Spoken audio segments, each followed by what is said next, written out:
Hello friends, आज हम समसामयिकी Chronicle के बारे में बात करेंगे जो मई 2024 की है। और ये मुख्यतः UP PCS, UP RO, UP police, जो वनडे एग्जाम जितने भी हैं हमारे, ये जितने भी वनडे एग्जाम है उसमें ये महत्वपूर्ण रहेगा। ठीक है।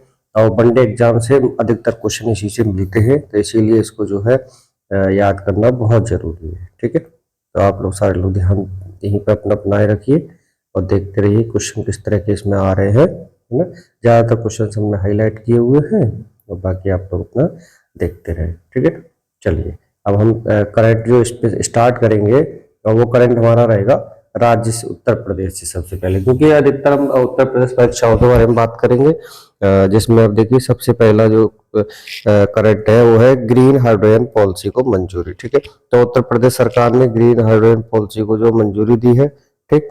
और ये पॉलिसी आप देख सकते हैं कि उत्तर प्रदेश सरकार ने दी है, और ये हाइड्रोजन का उपयोग जो हम करेंगे वो ईंधन के रूप में करेंगे, उर्वरक, पेट्रोकेमिकल के रूप में, स्टील प्लांट में। ठीक है। अब तक क्या था कि बिजली और गैस आधारित तकनीक से हाइड्रोजन उत्पन्न होता था, जिसको हम क्या कहते थे, ग्रे हाइड्रोजन। ठीक है। और ये पॉलिसी की अवधि हमने 5 वर्ष राज्य सरकार ने 5 वर्ष की रखी हुई है। अगला देख लीजिए इसमें। अच्छा, इसमें अगला ही देखिए जुड़ा हुआ है स्टेट का क्वेश्चन कि त्रिनेत्र ऐप। त्रिनेत्र मतलब एक दो नेत्र सभी को होते हैं और तीसरा नेत्र जो है इस समय हमारी पुलिस, उत्तर प्रदेश सरकार की जो पुलिस है वो कार्य करती है। तो ये त्रिनेत्र है अपराध को रोकथाम के लिए है। ठीक है। तो क्वेश्चन बनेगा हमारा कि किस विभाग द्वारा है, तो ये उत्तर प्रदेश पुलिस के द्वारा जनरेट किया हुआ है। अगला देख लीजिए। देखिए अगला क्वेश्चन है करंट का। करंट है जो हमारा हेडिंग है कि दक्षिण एशिया की सबसे बड़ी गोला बारूद सुविधा जो है अडानी डिफेंस ने स्टार्ट की है, और ये की है कानपुर से, उत्तर प्रदेश के कानपुर से। तो क्वेश्चन बनेगा कहाँ से शुरू की है, तो कानपुर से की है। और इस मौके पर कहते हैं प्रदेश के मुख्यमंत्री योगी आदित्यनाथ जी रहे थे। बालाकोट हवाई हमला ऑपरेशन बंदर की जो 5वीं वर्षगांठ थी उसके अवसर पर इसको शुरुआत कराया था। अगला इसमें देख लेते हैं अगला करंट क्या है। कि अगला करंट देखिए, राज्य सरकार, केंद्र सरकार भी महिलाओं को बढ़ावा देने के लिए हर तरह से प्रयास कर रही है। तो उन्होंने एक स्वयं सहायता समूह स्थापित किया था। ठीक है। और ये कार्यक्रम था हमारा नमो दीदी कार्यक्रम। तो नमो दीदी कार्यक्रम ध्यान रखना कि जो है स्वयं सहायता समूह से संबंधित था, और इन्हीं से जुड़ी हुई जो महिलाएं थी, ग्रामीण महिलाएं, ठीक है, ग्रामीण महिलाएं जो थी वो ड्रोन का उपयोग, कृषि में ड्रोन का उपयोग करने की ट्रेनिंग दी गई थी। अब ये ट्रेनिंग हुई, शुरुआत कहाँ से हुई थी, तो प्रश्न यहीं से बन जाएगा कि प्रयागराज के फूलपुर से। तो आप प्रयागराज याद कीजिए, जिला पूछा जाता अधिकतर, तो जिला हमारा है प्रयागराज। ठीक है। अगला इसमें करंट देख लेते हैं। अगला देखिए, अब तक युवा एक जो कार्यक्रम था हमारा, इसमें देखिए मुख्यमंत्री युवा उद्यमी विकास अभियान। तो ये कार्यक्रम किसने चलाया था, तो उत्तर प्रदेश सरकार ने, महत्वाकांक्षी योजना रही थी। ठीक। और इसके अंदर जो है इन्होंने बजट में जो है 1,000 करोड़ प्रावधान किया। तो अमाउंट भी कभी कभी पूछ लिया जाता है कि कितना अमाउंट जो है इन्होंने इसमें रखा है। तो इसमें जो रखा हुआ है वो 1,000 करोड़ अमाउंट रखा है। ठीक है। अगला देख लेते हैं इसमें। अगली हेडिंग है हमारी इसकी इम्पोर्टेंट। चलिए ठीक है। देखिए एक क्वेश्चन ये और है करंट का, यहाँ पे आप देख सकते हैं कि क्वेश्चन है कि उत्तर प्रदेश सरकार, उत्तर प्रदेश में ही 5 करोड़ आयुष्मान कार्ड बनाने का देश का पहला राज्य बन गया है। सबसे ज्यादा जो कार्ड बने हैं वो इसमें कहाँ से बने हैं, उत्तर प्रदेश से। ठीक है। तो आप इसको नोट कर सकते हैं कि सबसे पहला ज्यादा राज्य मतलब आयुष्मान कार्ड बनाने वाला जो वो है हमारा उत्तर प्रदेश। ठीक। अगली हेडिंग की बात कर लेते हैं। अगला है, ये भी क्वेश्चन याद करने योग्य है, और क्वेश्चन है कि भारत का पहला राष्ट्रीय डॉल्फिन अनुसंधान केंद्र कहाँ पे था, तो ये था हमारा बिहार में। ठीक है। बिहार में है एकमात्र, भारत का पहला और एकमात्र जो डॉल्फिन केंद्र है वो हमारा बिहार में है। और गंगा डॉल्फिन को जो क्या है कि राष्ट्रीय जलीय, ठीक है, गंगा डॉल्फिन को राष्ट्रीय जीव भी घोषित किया हुआ है। ठीक है। भारत सरकार द्वारा ये प्रोजेक्ट डॉल्फिन जो था ये 2019 में शुरुआत भी किया था। तो ये भी पूछ सकते हैं कब से शुरुआत हुई थी। ठीक है। और एक और देख लीजिए, सबसे इम्पोर्टेंट प्रश्न है, ये पूछा जाता है कभी कभी कि विश्व का सबसे प्रदूषित शहर भारत में, विश्व का सबसे प्रदूषित शहर जो है वो बेगूसराय, भाई बिहार का है ये, इसीलिए ये इम्पोर्टेंट है। विश्व में सबसे प्रदूषित है ये। चलिए अगला हम अब देख लेते हैं बिहार से हटके। ठीक है, तो देखिए झारखंड एक ऐसा राज्य बना है, इकलौता राज्य पूरे भारत में जिसने विधवा पुनर्विवाह योजना का शुभारंभ किया है, और इसने प्रोत्साहन के रूप में क्या है 2 लाख रुपए महिलाओं को दिए जाएंगे जो विधवा महिलाएं होंगी। ठीक है, अगला इसमें देखते हैं कि अगला करंट हमारा क्या आता है, और वो अगला करंट है हमारा मध्य प्रदेश से। मध्य प्रदेश से क्या है कि मध्य प्रदेश में वैदिक घड़ी का उद्घाटन, भाई मोदी जी ने जो है वैदिक घड़ी का उद्घाटन किया, वो कहाँ से किया है, उज्जैन में। ठीक है, अभी तक का पूरे विश्व में सबसे पहली वैदिक घड़ी जो है वो उज्जैन में भाई वर्चुअल माध्यम से इसका उद्घाटन किया है।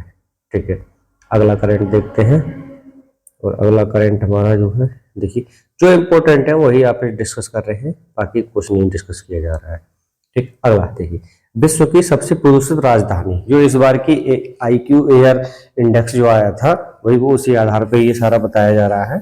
ठीक है, तो जो राजधानी विश्व में सबसे ज्यादा प्रदूषित थी वो नई दिल्ली हमारे भारत की ही है। बहुत शर्मनाक बात है भाई, इसको सुधारना चाहिए, लोगों को पर्यावरण के प्रति जागरूक भी होना चाहिए। अगला देखते हैं पूर्वोत्तर राज्य में क्या है कि बिछोम अरुणाचल प्रदेश का। अब तक अरुणाचल प्रदेश में 26 जिला थे और ये 27वां बना है बिजोम। क्या बना है, बिजोम। तो इसलिए आ सकता है ऑप्शन ये, कोई इतना जरूरी नहीं, लेकिन फिर भी हमारा काम इम्पोर्टेंट है, उसको डिस्कस करना ही करना है। ठीक है, देखिए ये हमारे स्वतंत्रता के इतिहास में पहली बार हुआ है कि सिक्किम में अभी तक कोई भी रेलवे स्टेशन नहीं था, जिसको मोदी जी ने सिक्किम का पहला रेलवे स्टेशन बनाया है रंगपो। क्या है, रंगपो में। ठीक है, पहला वर्चुअल माध्यम से आधारशिला इसकी रखी थी, और ये एक इकलौता ही पूरे राज्य का एक रेलवे स्टेशन है। अगला देख लेते हैं, अगला करंट हमारा देखिए जो इम्पोर्टेंट रहेगा वो ही आपसे डिस्कस करेंगे, और ज्यादा टाइम इसमें लेंगे नहीं। ठीक, अब हम राष्ट्रीय खबरों पे आ जाते हैं जो राष्ट्रीय हैं। ठीक, इसमें देखिए क्या है कि रक्षा मंत्रालय ने क्या किया है कि भाई हाल ही में गुणवत्ता आश्वासन महानिदेशालय के पुनर्गठन के लिए अधिसूचना जारी की। देखिए नाम से क्लियर हो रहा है कि गुणवत्ता सुधारने के लिए इसने ये किया है, और ये खासतौर पर क्या है कि ईज ऑफ डूइंग बिजनेस की दिशा में सुधार का महत्वपूर्ण कदम है। ठीक है, अगला देखिए ये सबसे महत्वपूर्ण है, इसमें 101% प्रश्न हर किसी से मिलेगा आपको, चाहे RO हो, चाहे यूपी पुलिस हो, कोई भी एग्जाम हो। ठीक है, RO हो, यूपी पुलिस हो, कोई सा एग्जाम हो, ये आपको क्वेश्चन यहाँ से मिलना है। तो इसीलिए इसको ध्यान से पढ़ लीजिए, और पहले तो ये जान लीजिए कि इसको लागू किसने किया है, तो गृह मंत्रालय ने लागू किया। ठीक है, कभी कभी इसमें क्वेश्चन घुमा के पूछता तो गृह मंत्रालय ने इसको लागू किया है। ठीक, और ये हमारा संसद द्वारा कब पारित हो गया था, 2019 में। इस पर थोड़ी सी और हम बात करेंगे अभी कि ये आखिरकार इतना जरूरी क्यों है। देखिए इसमें क्या हुआ था कि सरकार ने क्या किया था, एक संशोधन लेके आई थी 2019 में। ठीक है, तो ये इसलिए जरूरी था क्योंकि इसमें 2019 में एक संशोधन हुआ था, और इसको CA 2019 बोला जाता है। तो इसमें संशोधन जो हुआ था मेनली वो ये था कि पड़ोसी देश जो थे हमारे, चाहे अफगानिस्तान, बांग्लादेश या पाकिस्तान से, जो 5 समुदाय इसमें रखे थे। ठीक है, इसमें कौन कौन से थे, 5, हिंदू, सिख, बौद्ध, जैन, पारसी, ईसाई। ठीक है, ये अगर 2014 से पहले 31 दिसंबर 2014 से पहले गैर मुस्लिम, ठीक है, यानी कि मुस्लिम समुदाय के लिए इन्होंने एंट्री नहीं थी। अगर ये भारत में आके बस गए हैं, चाहे वो अवैध रूप से बचे, ना कैसे भी बसे, तो इनको इस CA के तहत, कानून के तहत नागरिक प्राप्त की जाएगी। लेकिन इसमें शर्त रखी थी कि कुछ राज्यों में, जो कुछ राज्य हमारे रहे थे, उसमें अगर ये जाते हैं तो इनको ये नागरिकता नहीं दी जाएगी। तो उसमें कौन कौन से रहे थे, एक तो ये छठी अनुसूची में जो 4 हमारे राज्य हैं वो कौन कौन से हैं, असम, मेघालय, मिजोरम और त्रिपुरा। इसमें अगर कोई आके बसता है 2014 से पहले, तो वो उन पर ये कानून लागू नहीं होगा। दूसरा क्या था, इसमें एक और था कि जो इनर लाइन परमिट, ठीक है, देखिए कुछ राज्य जो है सरकार ने इनर लाइन परमिट उनको इशू किया हुआ है। ये ऐसे राज्य होते हैं जहां पर नियम कानून रहता है कि आप वहां पर अगर प्रवास भी करेंगे जाके, चाहे वो भारत के ही क्यों ना हो, तो उनको अनुमति लेनी होगी उस राज्य से, कि उसे बताना होगा, कारण बताना होगा कि हम वहां पर आखिरकार क्यों जा रहे हैं। तो वो राज्य है हमारे खासतौर पर अरुणाचल प्रदेश, नागालैंड, मिजोरम और मणिपुर। ठीक है, इनर लाइन परमिट लाइन जो एरिया है वो राज्य है, ये 4 राज्य है। ठीक है, और ये हमारे कौन जारी करती है? ये भारत सरकार जारी करती है। इसीलिए जो है यहाँ पे भाई आप संरक्षित यात्रा की अनुमति दी जाती है। ऐसे नहीं है कि जैसे मन हो अपना जहां हो वहां चले जाओ। ये एक तरह से देखा जाए तो अनुच्छेद 19 में है। ठीक है, जो दिया गया है ना कि आप कहीं भी आ जा सकते हैं, स्वतंत्रता का, तो ये स्वतंत्रता यहाँ पर आके बाधित होती है, क्योंकि किसी प्रकार की अप्रिय घटना घटित ना हो, इसके लिए जो है भारत सरकार ने ये ILP लाइन क्रिएट की हुई है 4 राज्यों में। ठीक है, 4 राज्य ये हो गए और 4 राज्य हमारे छठी अनुसूची के थे। इसीलिए इन 8 राज्यों को छोड़ के आप किसी भी उसमें आके बसते हैं 5 समुदाय, तो उनको नागरिकता दी जाएगी 2014 से पहले। ये इसलिए जरूरी था, पूरा एक्सटेंड करके बताया है, आप इसको ध्यान से देख सकते हैं। चलिए अब हम अगले करंट की ओर बढ़ते हैं, और अगला करंट ये है, वो ये है कि भारतीय नौसेना द्वारा IIT खड़गपुर के साथ समझौता किया गया। ठीक ठीक है, अगला देख लीजिए, ज्यादा डिटेल नहीं, सिंपल से पढ़ेंगे। लक्षद्वीप में एक नौसेना अड्डा बनाया है और इसका नाम था INS जटायु। ठीक है, ये हिंद महासागर क्षेत्र में है और ये मिनिकॉय जो द्वीप समूह है उस पर स्थापित नया बेस स्थापित किया है INS जटायु। ठीक, ये इंपॉर्टेंट है, पूछ सकता है कि लक्षद्वीप महाद्वीप में वही उसमें द्वीप समूह में कौन से उसमें किया, तो मिनिकॉय पे किया है, और क्या नाम है उसका? INS जटायु। ठीक है, अगला करंट देख लेते हैं इसी के संबंध में, तो वो है स्वयं पोर्टल। कि स्वयं पोर्टल जो है केंद्रीय शिक्षा मंत्रालय द्वारा जो है इसको, अब अभी तक स्वयं पोर्टल था, लेकिन अब स्वयं पोर्टल के साथ क्या कर दिया? प्लस जोड़ दिया है, तो स्वयं प्लस पोर्टल है, शिक्षा से संबंधित ही है। इसमें हजारों प्लेटफॉर्म जो रहते हैं बच्चों के लिए, भाई पढ़ने के लिए ऑनलाइन शिक्षा सभी को जो है मिलेगी। यहाँ से Indian institute of technology Madras द्वारा किया जाएगा। देखिए ये जो किया जा रहा है वो IIT मद्रास के द्वारा, ये इंपॉर्टेंट है। ठीक है, तो स्वयं प्लस जो पोर्टल स्टार्ट हो रहा है किसके द्वारा हो रहा है? IIT मद्रास के द्वारा। और देखिए इससे पहले जो स्टार्ट हुआ था वो हुआ था स्वयं पोर्टल हमारा 2017 में, ये भी शिक्षा मंत्रालय ने ही लॉन्च किया था।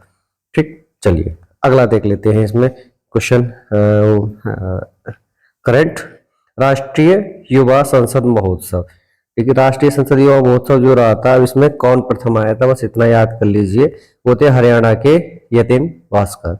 हरियाणा के यतिन भास्कर तुग्गल ने प्रथम पुरस्कार विजय किया था। ठीक है, अगला क्वेश्चन देखते हैं इसमें। देखिए बाकी हम नहीं बता रहे हैं भाई, जो इंपॉर्टेंट है आपको वही बताया जा रहा है। ठीक, एक जम्मू कश्मीर जमात ए इस्लामी पर प्रतिबंध किया था, कि सरकार ने पहले प्रतिबंध इसलिए किया था क्योंकि इसकी कुछ गतिविधियां जो थी वो भारत के विरुद्ध थी, इसीलिए इसको प्रतिबंध किया था। और एक यूपा बोलते हैं इसको, 1967 के तहत इसको जो है गैर कानूनी संगठन घोषित किया था, और इसको 5 वर्ष के लिए प्रतिबंध कर दिया गया है फिर से, क्योंकि इसकी एक्टिविटीज संलिप्तता पाई जा रही थी, इस वजह से इसको रोक दिया गया है। चलिए अगला हम देख लेते हैं। देखिए ये अभी चुनाव होने वाले हैं प्रत्येक जगह पर। ठीक, और प्रत्येक जगह चुनाव जो हो रहे हैं आप इसमें देख सकते हैं कि इस बार चुनाव आयोग ने एक केंद्र सरकार ने क्या वो नियम दिया है नया, वही सुविधा देने के लिए संशोधन किया है कि अगर 85 साल से अधिक आयु वर्ग का कोई व्यक्ति अगर मतदान करना चाहता है तो उसको क्या है, ये डाक पत्र के द्वारा अपना वोट डाल सकता है। ठीक है, चलिए अगला देखिए कि देश के पहले हरित हाइड्रोजन संयंत्र का उद्घाटन जो हुआ है वो हिसार के जिंदल स्टेनलेस लिमिटेड में हुआ है। ठीक है, और ये जो किया है इस्पात मंत्री ज्योतिरादित्य सिंधिया के द्वारा किया गया है। ठीक है, चलिए देखिए पहला अंडर वाटर जो मेट्रो टनल बन रहा है ये हमारा कोलकाता में बन रहा है, अंडर वाटर कोलकाता में बन रहा है। ठीक है, और निर्माण इसको जो है हुगली नदी, कौन सी नदी पर हो रहा है? नदी भी पूछ सकता है, तो हुगली नदी पर हो रहा है। ठीक है, चलिए अगला करंट पढ़ देते हैं, बहुत आसान करंट है और ये आएगा ही आएगा। इसका देख लीजिए कि महात्मा बुद्ध और उनके शिष्य अरहत सारिपुत्र और अरहत मोदगयायन के पवित्र अवशेष 2024 को थाईलैंड से भारत लाए गए। तो पहले ये बन गया कि कहाँ से लाए गए? थाईलैंड से लाए गए हैं। दूसरा क्या, किस किस के हैं? तो अरहत सारिपुत्र और दूसरा है अरहत मोदगल्यायन। ठीक है, तो ये 2 रहे थे, इनके जो है ये अवशेष यहाँ लाए गए हैं। ठीक है, अब हम आर्थिकी की बात कर लेते हैं। आर्थिकी के क्वेश्चन क्या क्या है, ज्यादा क्वेश्चन नहीं है, टाइम भी कम लगाएंगे। तो यह है ग्रेड इंडिया को मिनी श्रेणी का दर्जा दिया गया। ठीक है, क्या किसको दिया गया है, ग्रेड इंडिया को। ठीक, अगला देख लीजिए, इसमें NHI के द्वारा अब तक का सबसे बड़ा मुद्रीकरण है। इसने भाई सबसे ज्यादा पैसा कमाया है, धन जुटाया, वो है कितना, 16,000 करोड़ रुपए। और ये था इनबिल्ट राउंड 3 के माध्यम से, इनबिल्ट 3 राउंड के माध्यम से। ठीक है, चलिए अगला करंट इसमें देखते हैं। देखिए, आपको जीडीपी वृद्धि दर जो सबने अलग अलग बताई है, तो कभी कभी क्वेश्चन नाम से बन जाता है, इसलिए जीडीपी आप याद कर लेना। जीडीपी तो पूछता है, वो नाम देके पूछेगा कि इसके द्वारा जीडीपी का अनुमान कितना वृद्धि दर अनुमान बताया गया था। ठीक है, तो सबसे पहली जो रिपोर्ट है वो है मॉर्गन स्टैनली की। मॉर्गन स्टैनली कितना बनाया, 6.8% बताया, बड़ी बढ़ोतरी होगी। ठीक है, सेकंड हमारी जो है वो है S&P ने भी कितनी बताई भाई, 6.8 बताई है। ठीक है, अगला देख लीजिए इसी में। अगला फिंच ने कितनी बताई है भाई, फिंच की देखिए, तो फिंच ने जो है 7% बताई है। तो देखिए बाकी 6.8 थी दोनों की, और फिंच ने कितनी कर दी, 7% कर दी। ठीक है, इसमें अब मूडीज थी एक, मूडीज ने भी कितनी करी है, मूडीज ने 6.8 की है। फिंच ने ही सिर्फ 7% दर्शाई है, बाकी सब ने कम दर्शाई है। ठीक है, अब चलिए अगला इसमें सेक्शन देख लेते हैं कि आरबीआई और बैंक इंडोनेशिया, आरबीआई और बैंक इंडोनेशिया के ने सीमा पार लेन देन किया, भाई जो बॉर्डर है इनका, उस पर लेन देन के लिए आप किस तरह से करेंगे। तो मुंबई में ज्ञापन समझौता किया है। ठीक है, समझौता ज्ञापन पर हस्ताक्षर किए। उस समय कौन कौन रहे थे, आरबीआई के गवर्नर शशिकांत दास और बैंक ऑफ इंडिया की बैंक इंडिया इनोवेशन के कौन थे, पेरी वाजियो, ये गवर्नर थे। ठीक है, पेरी वारिजियो। चलिए अगला देखिए, इसमें हम बता रहे थे, तो मूडीज ने कितनी बताई थी, मूडीज का ऊपर बता चुके थे, तो इसने भी 6.8% इसकी वृद्धि बताई है। चलिए ये सब करंट की है आपके इकोनॉमिक सेक्शन से। देखिए एक जीआई टैग, अब जीआई टैग आता है कभी कभी राज्य के पूछ लेता है कि कौन से राज्य में, या ये जीआई टैग जो है किसको मिला था। ठीक है, तो असम के माजली मास्क को क्या है, जीआई टैग में। माजली मास्क क्या होता है भाई, ये जो मुखौटा लगाया जाता है चेहरे पर, और उस पर लगा के वो अपना जो प्रदर्शन करते हैं, ये खासतौर पर दुर्गा पूजा त्योहारों में किया जाता है। ठीक है, तो ये वहां का तो जीआई टैग इसको दिया गया है। अगला किसको जीआई टैग मिला है, कटक की चांदी तारकसी, कटक की चांदी तारकसी को भी जीआई टैग दे दिया गया है। ठीक, देखिए एक और ये रिपोर्ट है खास तौर पे, इसको आप देख लीजिए, इंपोर्टेंट है ये पूछा जाता है कि भारत 2031 तक उच्च मध्य आय वाला देश बन गया है। और ये rating agency crystal, rating agency है क्रिस्टल, इसने ये बताया है। ठीक है, इसने अपनी रिपोर्ट जो थी इंडिया आउटलुक रिपोर्ट में ये चीज बताई थी। ठीक है, अगला देखते हैं। अब करंट थोड़ा हमारा जो है राष्ट्रीय के बाद अब अंतर्राष्ट्रीय आता है कि अंतर्राष्ट्रीय पे देखिए अंतर्राष्ट्रीय में हम वही चीज पढ़ेंगे जो हमारे भारत के साथ संबंध है और जो पड़ोसी देश हैं खासतौर पर उनके बारे में हम अवश्य बात करेंगे, या भारत जिसका किसी सदस्य या किसी उसका, तो वो बात की जाएगी। ठीक है, चलिए पहला ही इसमें देख लेते हैं। तो स्टार्टअप एससीओ स्टार्टअप फोरम का 4था संस्करण जो है दिल्ली में आयोजित हुआ था, नई दिल्ली में। ठीक, तो अगला देख लीजिए इसमें थाईलैंड एक ऐसा देश है जिसने समलैंगिक विवाह की वैधता हेतु एक विधेयक पारित किया है। ठीक है, अभी विधेयक पारित किया, बहुत विवाह, लेकिन नियम नहीं बना है। देखते हैं आगे क्या होता है कि नियम बनेगा कि नहीं बनेगा। अगला भूटान को 10,000 करोड़ की वित्तीय सहायता देंगे, भारत के प्रधानमंत्री ने ये घोषणा की, और ये घोषणा की थी राजधानी में जाके थिम्पू में जाके घोषणा की थी। चलिए अगला करंट देखते हैं। देखिए एक जो ज्वालामुखी विस्फोट हुआ था, उसके बाद आपातकाल स्थिति बनी गई है आइसलैंड में। ठीक, कहाँ बनी है, आइसलैंड में। अगला देख लीजिए, ये भी हाल ही में जो चुनाव हुए थे फिलीपींस, उसके पीएम जो बने हैं वो कौन है, मोहम्मद मुस्तफा। तो पीएम को आपको याद कर लेना है कि कौन बने हैं भाई उसके, फिलीपींस के मुस्तफा। ठीक, राष्ट्रपति मुर्मू का मॉरिशस दौरा है, और इससे स्थिति में क्या थी भाई, वो मुख्य अतिथि के रूप में जो है वहां का जो राष्ट्रीय दिवस समारोह था, राष्ट्रीय समारोह दिवस में जो है ये बतौर मुख्य अतिथि के रूप में शामिल हुई थी। जैसे अपने देश में भी 26 जनवरी पे और बाकी देश के मौके पर आते हैं। ठीक है, ऐसे ये वहां बन के पहुंची थी। देखिए ये इंपॉर्टेंट क्वेश्चन है, अब ये ध्यान रखिए ये वनडे एग्जाम के लिए बहुत इंपॉर्टेंट है, RO के लिए ये क्वेश्चन रखा हुआ मिलेगा।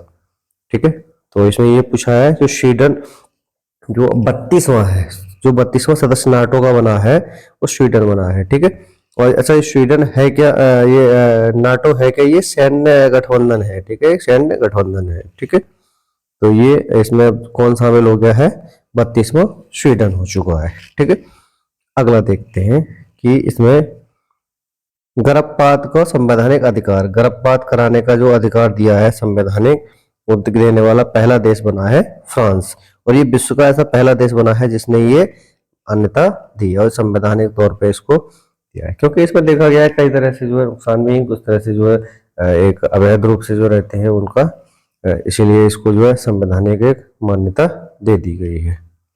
अगला देख लीजिए, करंट है कि हाइब्रिड नवीकरण ऊर्जा प्रणाली के लिए समझौता। तो ये जो समझौता हुआ है ये भारत और श्रीलंका के बीच हुआ है कोलंबो में। ठीक है, कोलंबो में हुआ है। अगला करंट देखते हैं, और अगला करंट हमारा ये है कि मलेरिया के खिलाफ एक क्या हमने डिक्लेरेशन निकाला है, जो है कैमरू की राजधानी या याओंडे डिक्लेरेशन हुआ है। ठीक है, तो इसमें सबसे ज्यादा जो मौतें होती हैं मलेरिया से वो अफ्रीकी देशों में होती हैं। ठीक, तो इसी से रिगार्डिंग कुछ स्टैटिक पोर्शन है उसको देख लीजिए कि मलेरिया परजीवी से होता है, मादा एनीफिलीज मच्छर काटने से होता है, और ये खासतौर पर उस जगह पाया जाता है जहाँ ज्यादा गर्मी होती है, तो ट्रॉपिकल और सब ट्रॉपिकल क्षेत्र में, इसमें अफ्रीका और ऑस्ट्रेलिया के ज्यादातर देश आते हैं इसमें। चलिए अगला करंट देखते हैं, और अगला करंट हमारा यहाँ कोई नहीं। अब हम अगला सेक्शन आते हैं, इसमें उस सेक्शन को हम बाद में बात करेंगे। ठीक है, आज तब तक के लिए इतना ही, धन्यवाद।